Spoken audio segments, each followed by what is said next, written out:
DarkOfAllTrades here. Today, I'm going to do something a bit different. I've been super busy preparing to engage in one of my other trades. However, I don't think that should stop you from enjoying some of my content. So, while I love answering questions, I figured that I should talk a bit more about the questions that I have. I've started a Patreon exclusive series where I go on the attack, addressing arguments that I think are strong. And since working on that, I found I should ask for the religious standpoint. So today, I have 10 questions for Christians that I think I would have struggled with when I was a Christy boy. But you atheists, don't be afraid to put on your Jesus hat and answer these. The goal of these questions is not to be gotchas, but questions to encourage critical thinking, and perchance, open a dialogue. For now, let's dive right in. Question 1. Why does suffering and evil exist if God is both all-loving and all-powerful? The existence of suffering, pain, and injustice in our world brings into question the coherence of a divine being who is both benevolent and all-powerful. The problem of evil poses a profound challenge to this concept. Despite proposed explanations such as free will and soul building, doubts persist regarding how a deity can allow such widespread suffering. Throughout history, innocent beings have endured immense pain due to natural disasters, diseases, and human atrocities, which contradicts the power of a loving God. While some believe suffering has a greater purpose, such as a personal growth or a test of faith, these explanations may not fully satisfy the questions raised by this unimaginable suffering.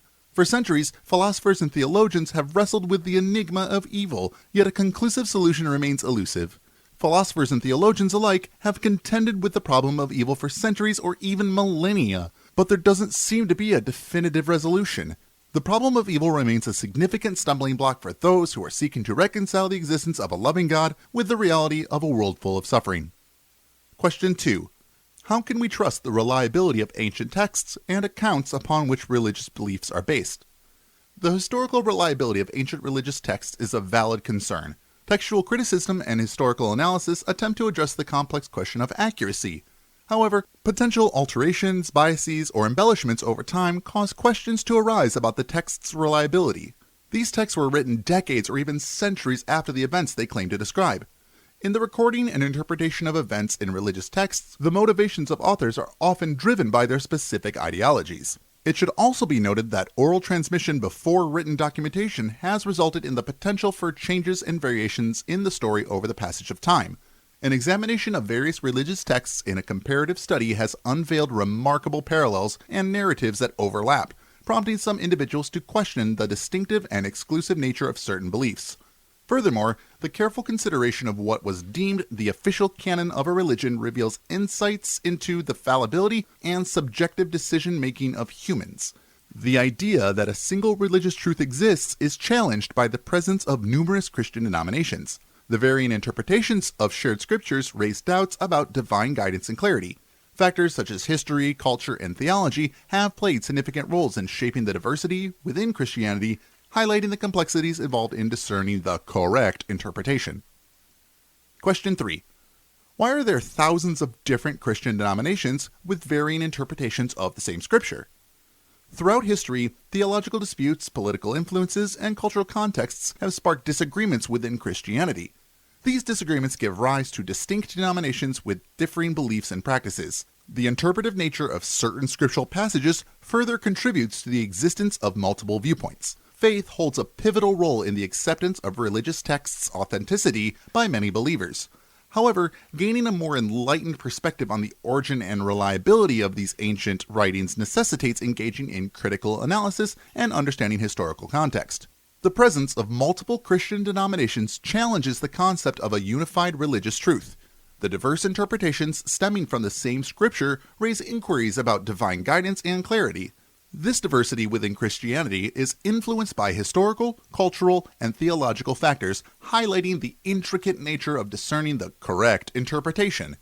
Throughout history, disputes over theology, political influences, and cultural contexts have paved the way for divisions within Christianity. As a result, distinct denominations with varying beliefs and practices emerged.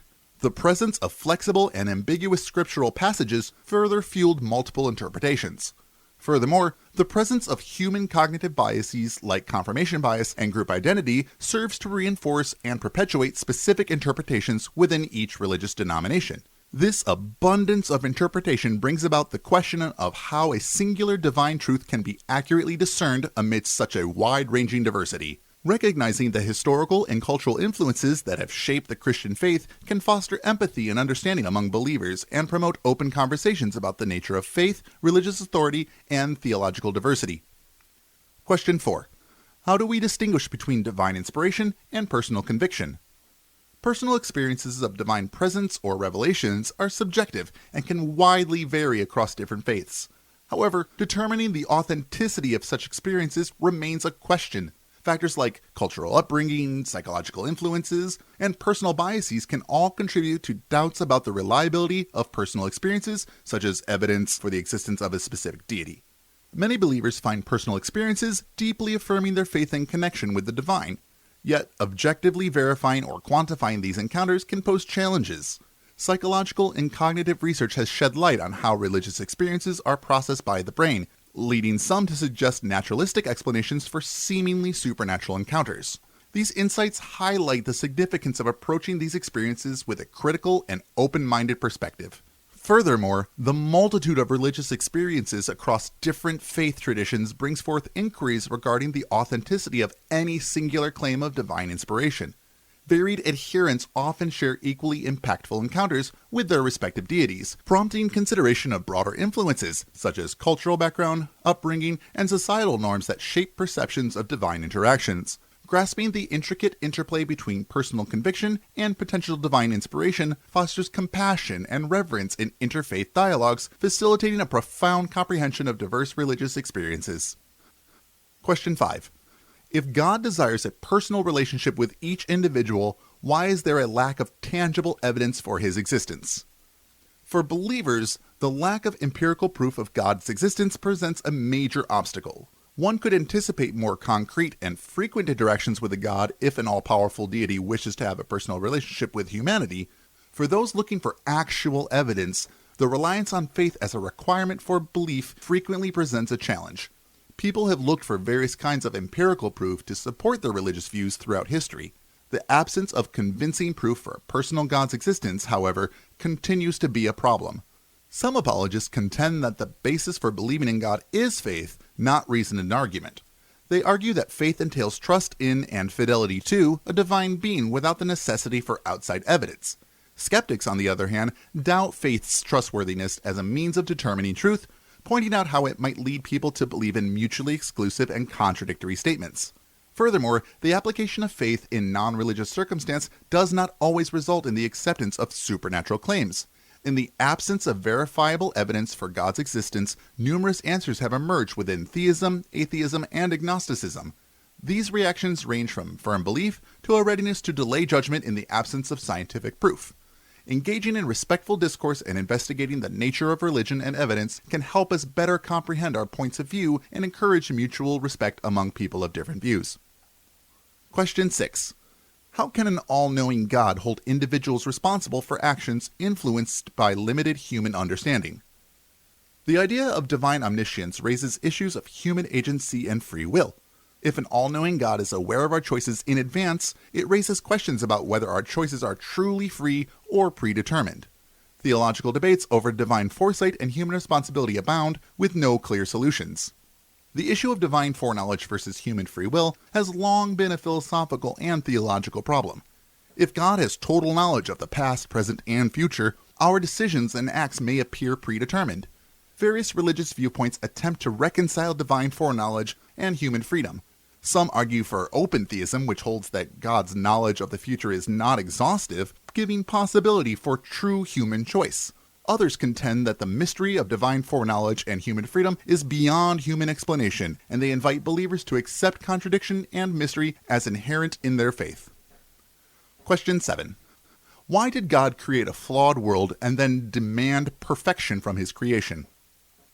The notion of original sin instills humans with intrinsic guilt and imperfection, raising doubts about divine justice and fairness. Holding present generations responsible for the actions of distant forebears appears ethically difficult and casts questions on the nature of a loving and just God. The biblical story of Adam and Eve's transgressions in the Garden of Eden inspired the concept of original sin.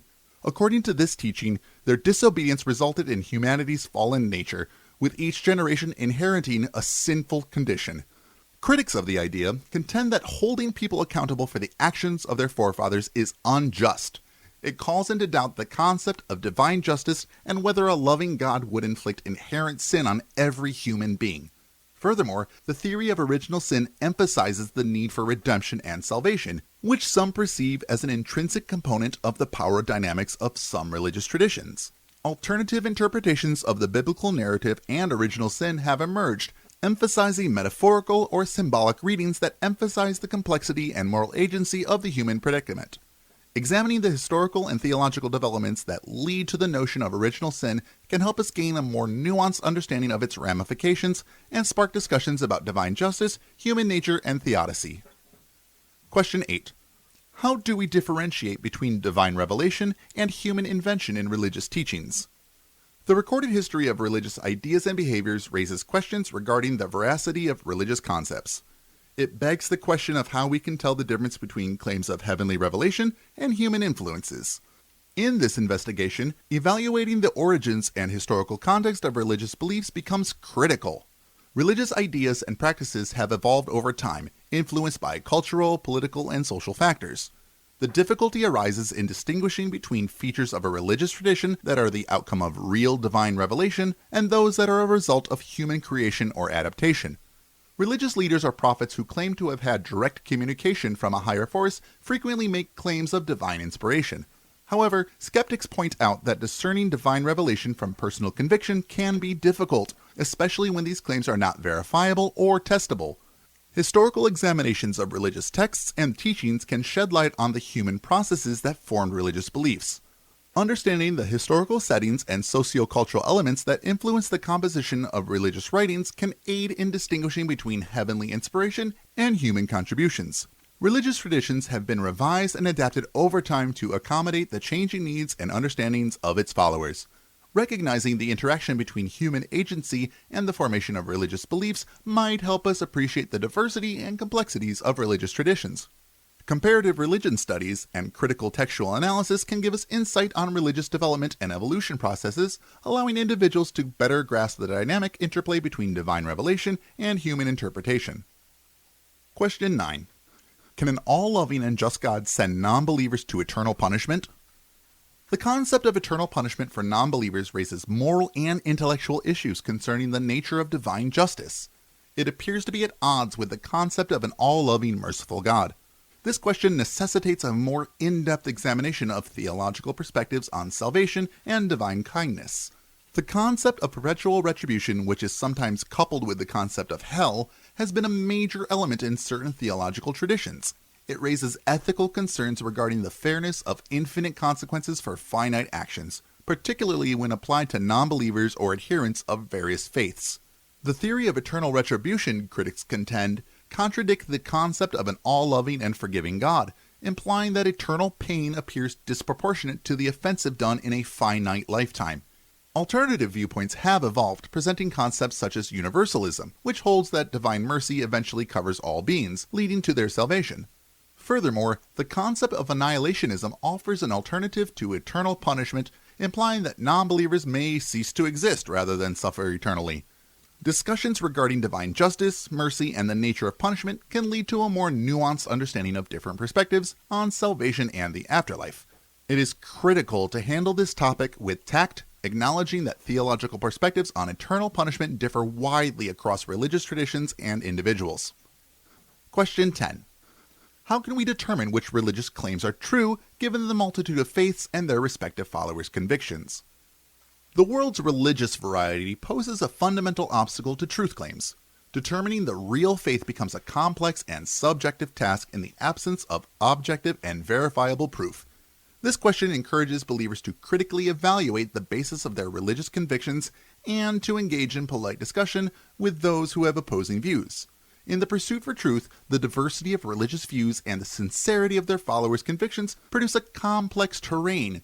Many religious believers claim direct access to heavenly truths and spiritual experiences, resulting in a global diversity of faith traditions. When religious claims appear to be mutually exclusive and inconsistent, skepticism arises. The absence of empirical evidence for the existence of specific deities or the supernatural presents challenges for determining the validity of any one claim. Apologists for many faiths frequently offer philosophical, historical, and experiential explanations to justify their views. These arguments, however, are susceptible to interpretation, bias, and cognitive limits. Recognizing the cultural, family, and societal forces that affect religious ideas helps build empathy and understanding among people of diverse beliefs.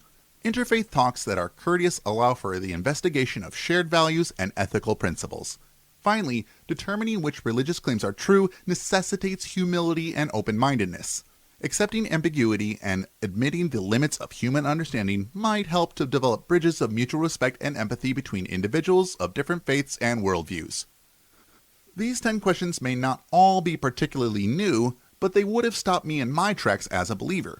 I'm sure there are apologetics for any question anyone could come up with, but these questions not only are designed to encourage critical thinking, but to show what kind of person you are when you answer them. Thank you for listening to these 10 challenging questions. Remember that questioning and seeking solutions are essential for intellectual growth and comprehension. Regardless of your convictions, I hope these inquiries spark significant reflection and, with any luck, some honest dialogue. That's it for this one. What do you think about these questions? Do you think these questions present a challenge to believers? Or do you think there's some justification worth examining? Let me know in the comments below.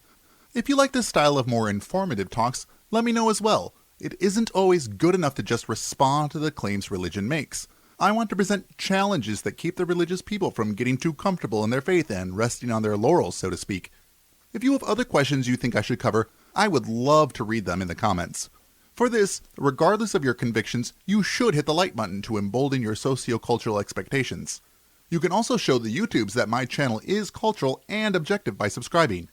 Special thanks to my patrons, Longhaired Lefty and Jamabomb, who are the closest I get to divine inspiration. If you would like to be a fundamental obstacle to the religious truth claims, you can join them at patreon.com/DarkOfAllTrades. Subscriptions start at just $1 a month. And as always, keep learning.